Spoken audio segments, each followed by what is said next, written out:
For the past 5 years, I've been investigating this question of where good ideas come from. It's a kind of problem I think all of us are intrinsically interested in. We want to be more creative, we want to come up with better ideas, we want our organizations to be more innovative. I've looked at this problem from an environmental perspective. What are the spaces that have historically led to unusual rates of creativity and innovation?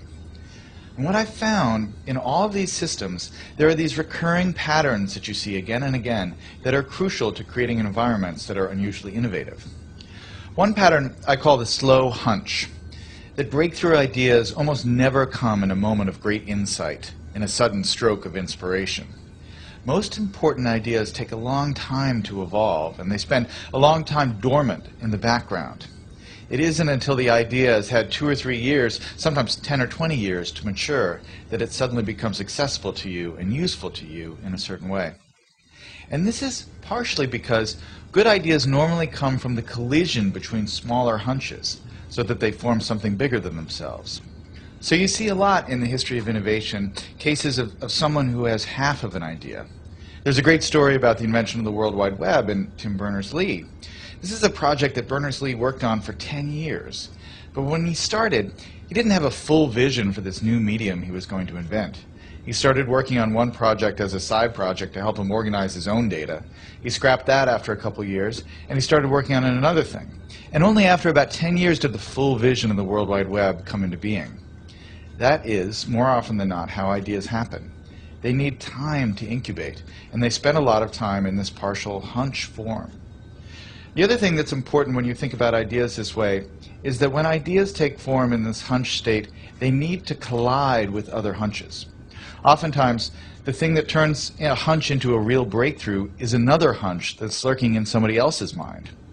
And you have to figure out a way to create systems that allow those hunches to come together and turn into something bigger than the sum of their parts. That's why, for instance, the coffee house in the age of the Enlightenment, or the Parisian salons of modernism, were such engines of creativity, because they created a space where ideas could mingle and swap and create new forms. When you look at the problem of innovation from this perspective, it sheds a lot of important light on the debate we've been having recently about what the internet is doing to our brains. Are we getting overwhelmed with an always connected, multitasking lifestyle?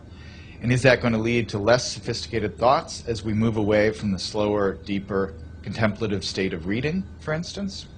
Obviously, I'm a big fan of reading. But I think it's important to remember that the great driver of scientific innovation and technological innovation has been the historic increase in connectivity, in our ability to reach out and exchange ideas with other people, and to borrow other people's hunches and combine them with our hunches and turn them into something new. That really has, I think, been, more than anything else, the primary engine of creativity and innovation over the last 600 or 700 years. And so yes, it's true we're more distracted. But what has happened that is really miraculous and marvelous over the last 15 years is that we have so many new ways to connect and so many new ways to reach out and find other people who have that missing piece that will complete the idea we're working on, or to stumble serendipitously across some amazing new piece of information that we can use to build and improve our own ideas. That's the real lesson of where good ideas come from. That chance favors the connected mind.